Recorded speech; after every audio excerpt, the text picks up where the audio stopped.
Alright, so this is episode 13, and we're gonna talk Dysphoria. So this map, my goodness, I really didn't expect a lot of people to like this map so much. And not only that, this map has so much story and background. I definitely have to talk a lot about this map here.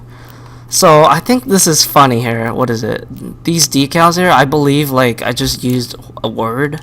Yeah, I just used the BFG sign, and I just kind of stretch it out, try to make it not recognizable, and I thought it looked kind of cool. So yeah, it just kind of stood in here. But I guess I should talk about the whole theme of this map, because this is what makes this map really special and different compared to a lot of snap maps. Oh, hold up. Compared to a lot of snap maps you play, or even my maps in general.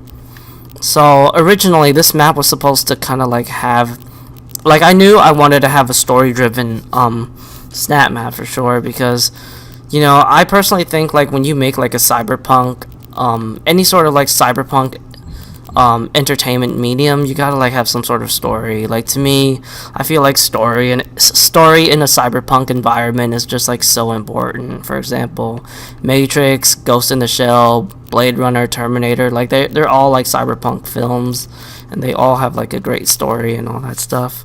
But I understand video games are kind of different, but I just think you gotta have a story in a cyberpunk setting no matter what.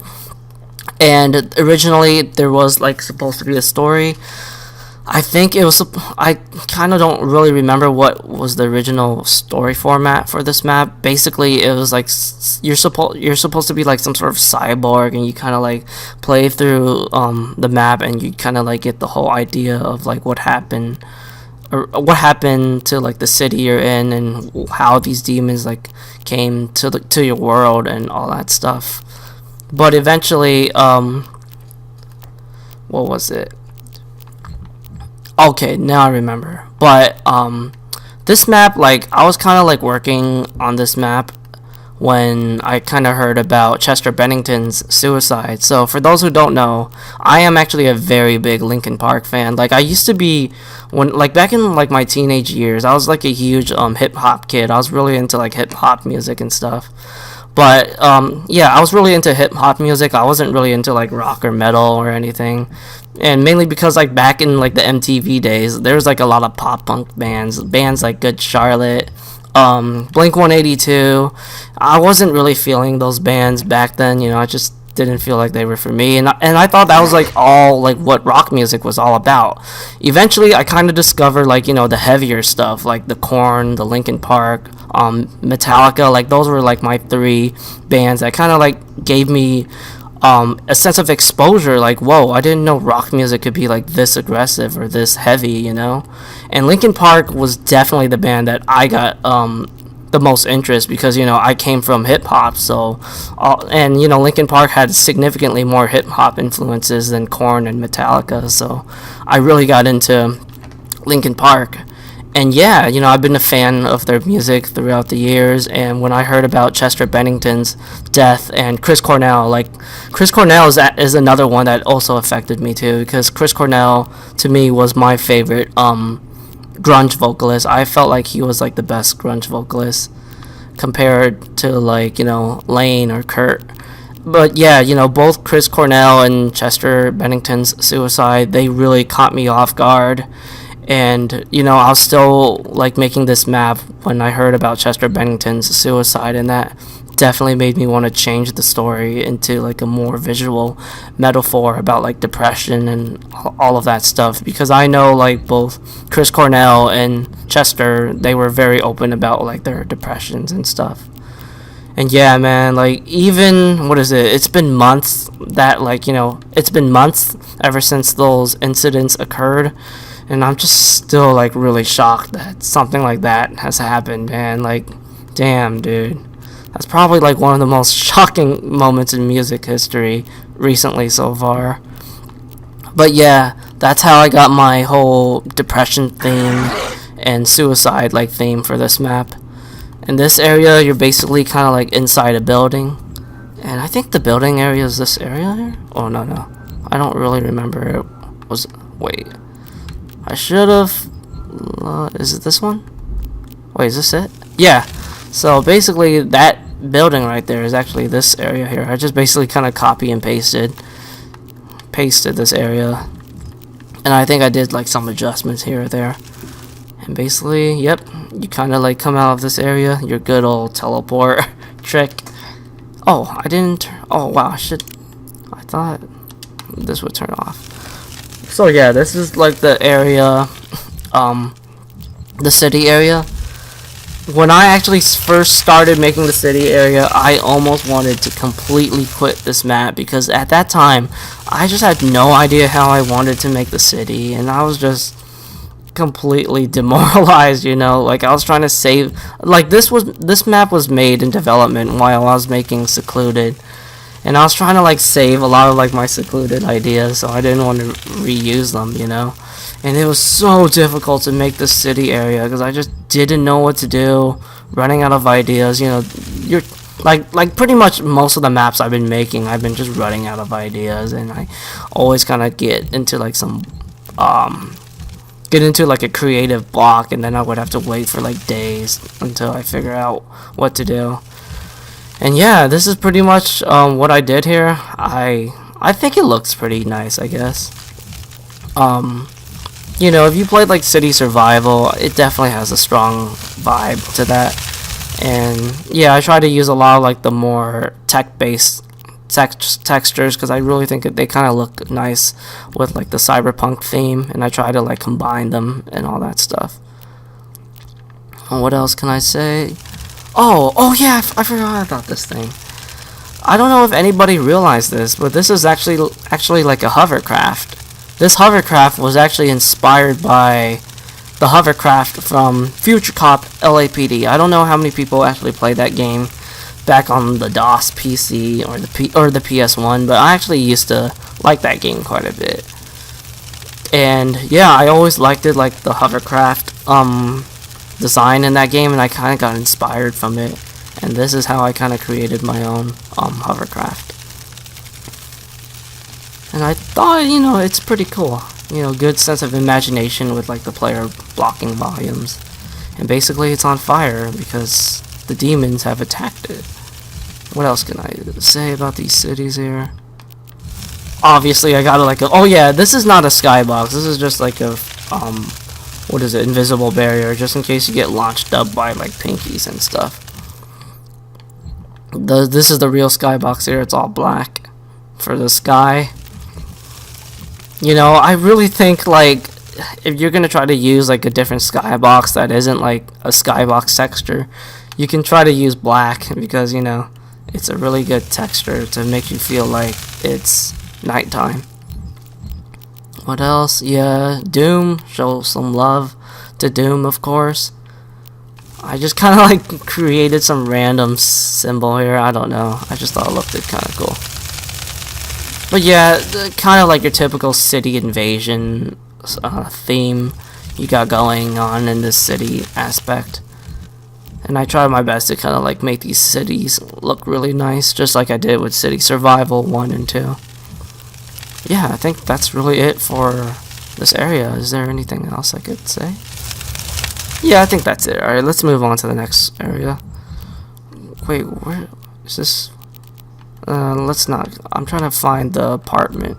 I don't really remember where it is though. Wait, is this it? Alright, there it is. So this part, I'm actually really proud with this part here. Wait, which floor level are we on? So this is kind of like the apartment. This is the first area that you have to go once you kill everyone in the city area. And the main reason why I'm proud of this area is because I really think I used like a good job at like the texture combination here. Just try to make it kind of feel like in an old and abandoned apartment in like a cyberpunk setting.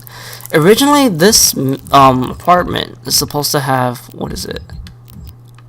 It was supposed to have 4 levels, but the thing is, I knew my network would eventually come back and kind of bite me in the ass, and it definitely did. I mean, look at the network. If I had 4 levels, basically I would have to add more lighting and more enemies, and I'm so glad I didn't go for 4 levels, just 3 levels here.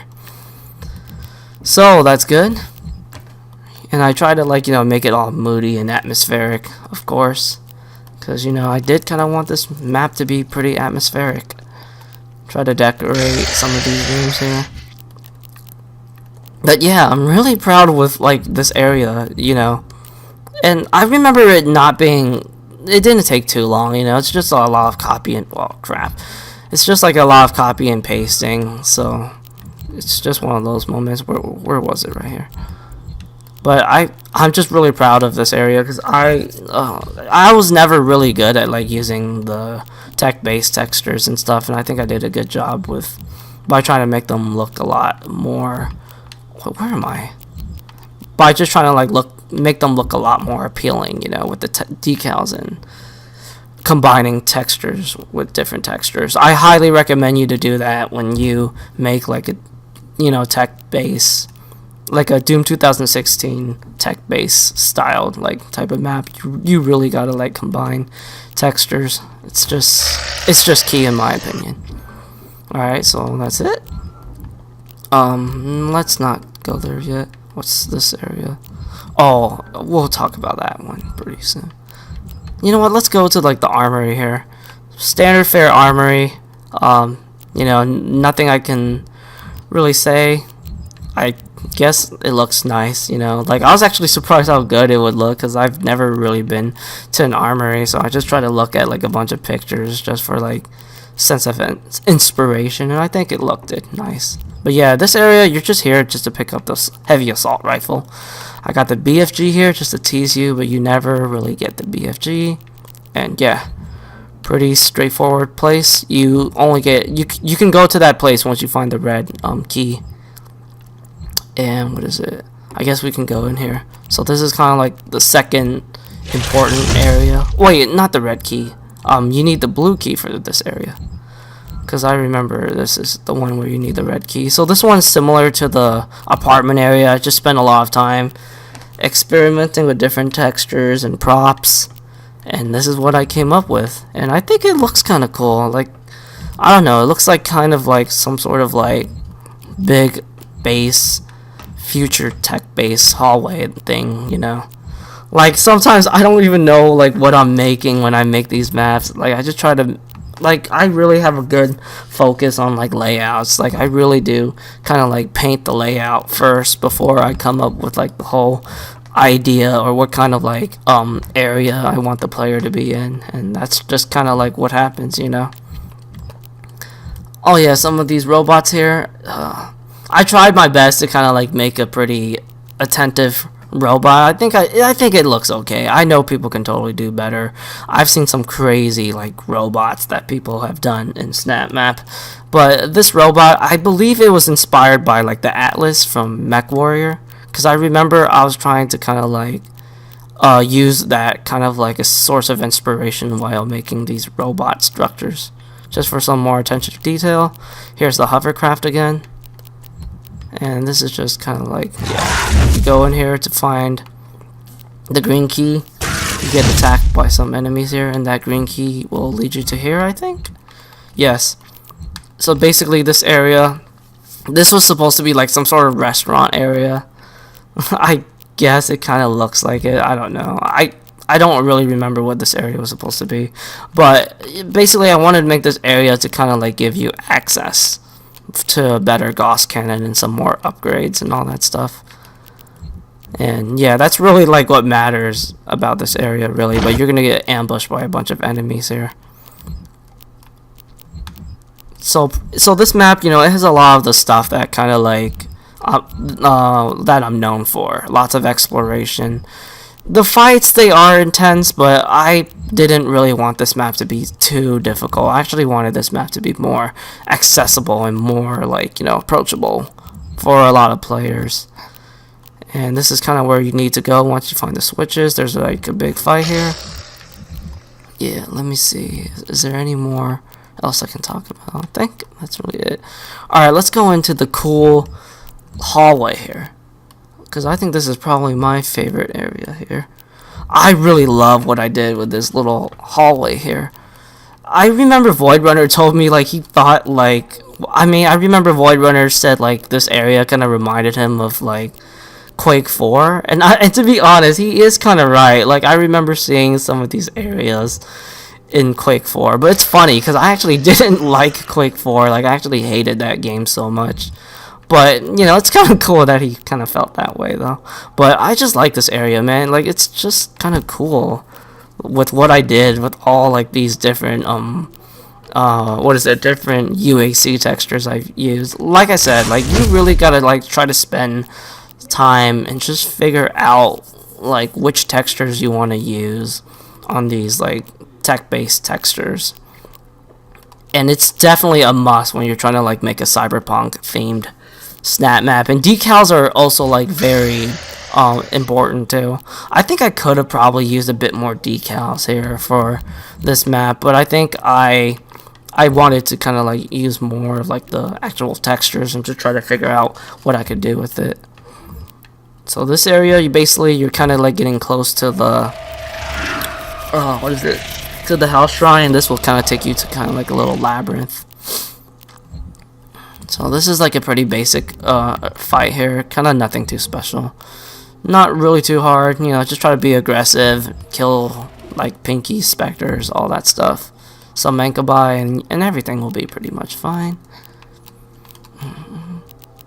And I do want to say here, I did kind of add a bit more like of the story element of this map here. There's like a lot more to it, and I think I did kind of like added a bit more text too. So there's that, just to kind of like add a bit more story. Alright, so let's go to the labyrinth. What's it? Ah, yeah, oh my god, it's so hard to see. You know what? Let's just change these textures. Where is it? Where is it?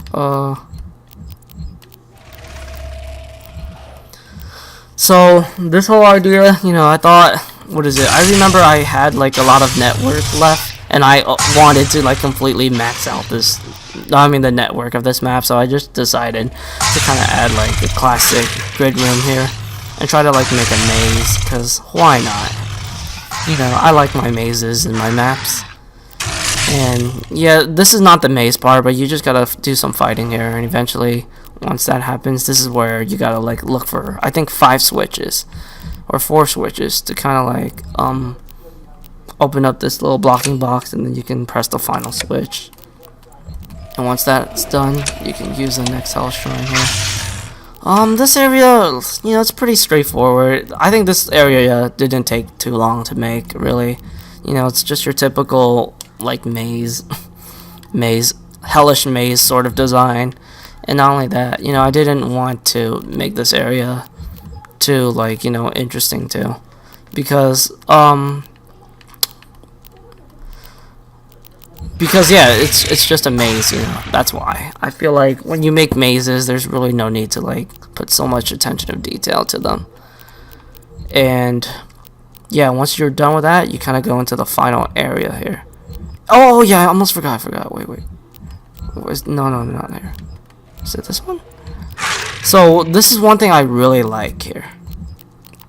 Oh my god, I'm getting lost in my own map here.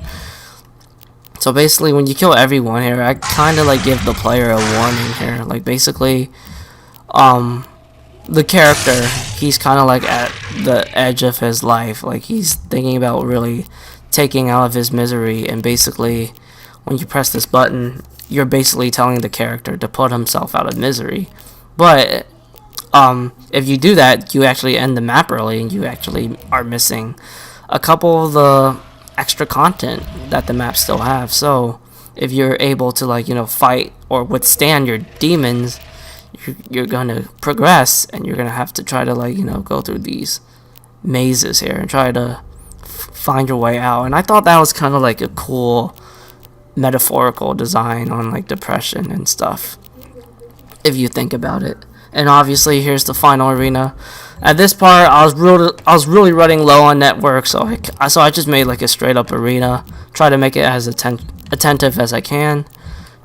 It kind of got like a little space hellish type of design, which I don't really know how I feel, man. Like maybe I could have probably done some other stuff here, but you know, I was kind of running out of ideas, and I just wanted to, you know, finish something because I was really close to like, you know, getting my network completely maxed out, so I just had to finish something. This is just invisible barrier. This is like the real skybox here. Because, like I said, man, always have your invisible barriers. And when you have a lot of pinkies and Hell Knights, they can totally launch you off the map. And yeah, once you beat that map, that's pretty much it for for Dysphoria. And, you know, I actually wasn't really sure how I felt about this map. Like, I actually did like it a lot. I thought it had, like, a cool concept and theme. And I was actually thinking about making another one, but I decided not to because I kind of want this map to feel special and unique from like the other maps I made. So yeah, I pretty much canceled like the second map of Dysphoria. As time progressed, I think this is probably one of like my favorite ones that I've recently made. It's definitely cool. I really love like the cyberpunk design that I've done, and it's just a lot of fun too. Like, you know, it's kind of interesting that I decided not to like make a map that's like all about being challenging and all about like trying to like, you know, be hard. Instead, it's just more like a map that feels experimental, but at the same time it feels like very fluid to like the Doom 2016 with classic Doom gameplay, you know. And yeah, you know, what is it? I know there's a bit more I could talk about this map. Oh yeah, I guess I could talk about when I developed this map.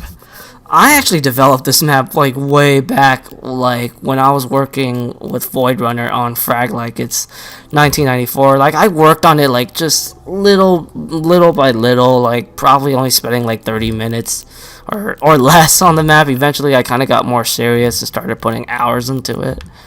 But yeah, this map, you know, it definitely was in development for a long time, but in the early years of not early years, in like the early time of development, I wasn't really like spending much time on it. But eventually I got motivated and started adding more. And another thing that kind of inspired me to make this map was because of where's the city aspect? Oh, was it this one? Oh my god, I can't remember it. It was this one. Another thing that kind of inspired me to make this map was, you know, originally City Survival was supposed to be like a campaign-driven type of map, and I'm like, what happens if I kind of like, you know, follow that concept, but not just make it a city, but make it, you know, more to it, and try to like make a cyberpunk themed, you know, Doom 2016 campaign-styled map. And, you know, I really thought like that whole concept was really interesting enough for me to kind of like, you know, dig in and make Dysphoria. And speaking of like cyberpunk, I'm definitely like, you know, a huge cyberpunk fan, and I've always kind of wanted like a cyberpunk Doom type of shooter, you know. I mean, I know there are like a couple of them out there, but I always kind of felt like it's just missing like personality, or it's just missing something to really capture my attention. But yeah, man, that's kind of like another reason of why I wanted to kind of like make this kind of map, because, you know, I'm a huge cyberpunk fan, and I also love Doom, and I kind of want to see what I could do with the two, you know. And I think that's pretty much it for Dysphoria. So, this was episode 13 of Behind the Map of Dysphoria, and yeah, stay tuned for another Behind the Map episode, and I'm going to try to do one more, and then I'm going to call it for this session.